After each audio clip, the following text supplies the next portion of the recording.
الحمد لله رب العالمين والعاقبة للمتقين ونشهد أن لا إله إلا الله ولي الصالحين وأن سيدنا محمدا عبده ورسوله اللهم صل وسلم وبارك على سيدنا محمد وعلى آله وارض اللهم عن الصحابة والتابعين وتابع التابعين ومن تبعهم بإحسان إلى يوم الدين.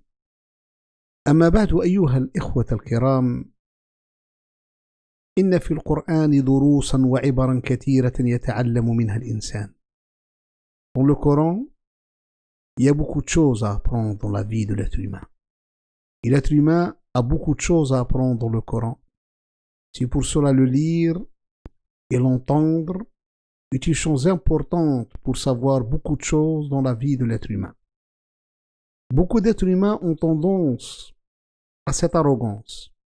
Et l'arrogance, elle s'exprime généralement par la dévalorisation des gens. Quand une personne dévalorise les êtres humains, dévalorise les gens, c'est une personne qui devient arrogante. Elle est dans l'arrogance. C'est pour cela, Allah Tabaraka wa Ta'ala nous a demandé de valoriser les gens. Si on lit dans le Coran, on trouve que la plupart des gens qui n'ont pas cru aux prophètes, soit ils n'ont pas valorisé les prophètes eux-mêmes, ils n'ont pas valorisé la révélation, ils n'ont pas valorisé ceux qui ont suivi les prophètes. Lisez ce qu'ont dit les gens de Nouh à Nouh. Que nous voyons des gens qui t'ont suivi, ce n'est que des gens minables. ما نراك اتبعك إلا الذين هم أراذلنا بادي الرأي. Ça, c'est la grande arrogance. Les Qurayshites aussi ont demandé au prophète comme ça. Ils ont dit, oh, nous ne pouvons pas rester avec toi, Mohammed. Parce qu'il y a Bilal, il y a Suhaib.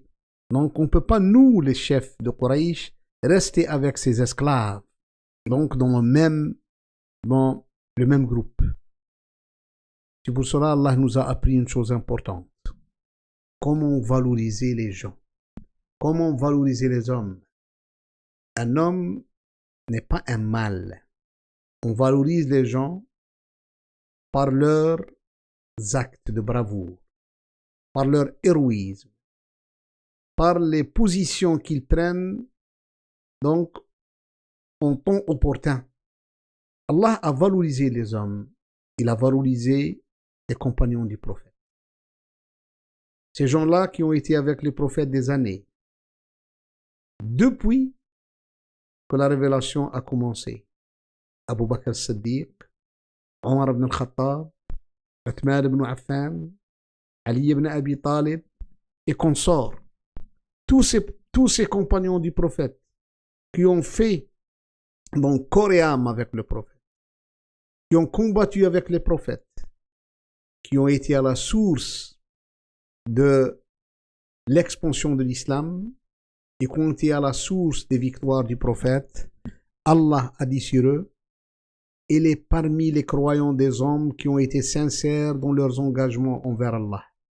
Certains d'entre eux ont atteint leur fin et d'autres attendent encore.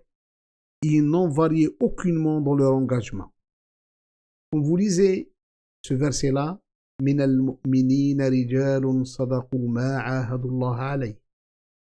Ça, c'est un témoignage divin qu'Allah Tabaraka wa Ta'ala donc a dit sur les compagnons du prophète.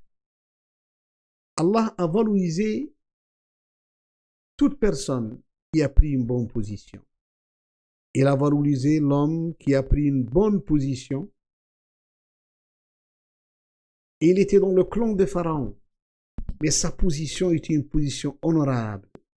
Il a défendu Moïse quand il a dit, et un homme croyant de la famille de Pharaon qui dissimulait sa foi, dit, et vous un homme, parce qu'il dit, mon Seigneur est Allah, alors qu'il est venu à vous avec les preuves évidentes de la part de votre Seigneur, si les menteurs, son mensonge sera son détriment. Tandis que c'est des véridiques, alors une partie de son type vous menace, tombera sur vous. Certes, Allah ne guide pas celui qui est outrancier et imposteur. Lisez ce passage en sourate Ghafir.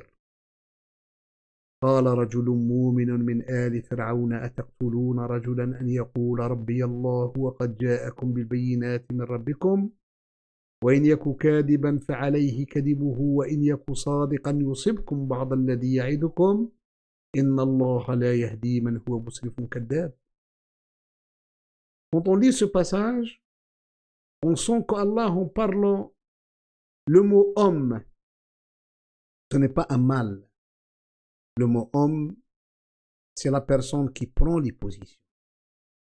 C'est la personne qui est toujours avec la vérité, qui défend les vérités, qui ne soutient pas les imposteurs, qui ne soutient pas les criminels. Et pour cela, Sidna Moussa, il a dit, jamais je n'en serai un soutien aux criminels. Je ne serai jamais personne qui va soutenir les criminels. Et c'est une chose importante de lire tout ça dans le Coran. Donc, quand vous lisez dans le Coran, vous trouvez beaucoup de choses qui sont importantes et très importantes. Parce que Allah Tabaraka wa Ta'ala a interdit de dévaloriser les gens par arrogance ou par envie ou jalousie. La plupart des gens qui ont déclaré la guerre au prophète l'ont fait par arrogance et par jalousie. Qu'est-ce qui a poussé une personnalité digne de la Mecque à se lever devant tout le monde et en disant par jalousie, en lamentant sans avoir peur? Comment le Coran a été révélé à Mohammed alors que lui, il parle de lui, il dit le nom moi. Une autre personne, un dignitaire de la ville de Taïf, Amr ibn Umayr ibn Mas'ud al-Thaqafi. Et nous sommes les plus grandes personnalités de deux grandes villes, la Mecque et Taïf, et nous n'avons pas reçu le Coran. Il oublie, il a oublié, il ne connaît pas que la prophétie est un choix divin. Allahu yastafi min al-malaikati rusula wa min al-nas. C'est pour cela, il faut que nous sachions que beaucoup de choses rentrent dans ce domaine. Les dons qu'Allah donne à chacun de nous, ça c'est un don divin. Tu ne peux pas le lever. Et ça ne sert à rien d'envier les gens parce que Allah leur a donné comme don une sagesse, leur a donné comme don des gens qui connaissent, leur a donné comme don les gens qui savent telle ou telle chose. Ça ne sert à rien de les dévaloriser. Ça ne sert à rien de leur faire la guerre parce que tu es en train de faire la guerre à Allah. C'est Allah qui a donné à ces gens-là, il leur a donné ses dons. Le don d'être intelligent, le don d'être ça, le don d'être ceci. Allah a donné à chacun de nous quelque chose. Donc il faut mieux retourner à nous-mêmes pour savoir quels sont les bienfaits d'Allah sur nous. Il faut les chercher. Allah ne nous a pas laissé son bienfait. Il nous a donné beaucoup de bienfaits. Il faut qu'on les cherche. Il faut qu'on les cherche. Il faut toujours dire louange à Dieu pour tout ce qu'il nous a donné. Il y en a beaucoup de biens qu'Allah nous a donné tous. Allah nous a donné beaucoup de biens et beaucoup de bienfaits. Il faut que nous serons parmi les gens les plus qui vont dire louange à Dieu. Allahumma ja'alna min al-hamidin. واجعلنا من الشاكرين واكتب لنا نصيبا في الصالحين واجعل لنا حظوظا مع الصادقين ومع المتصدقين إنك نعم المولى ونعم النصير.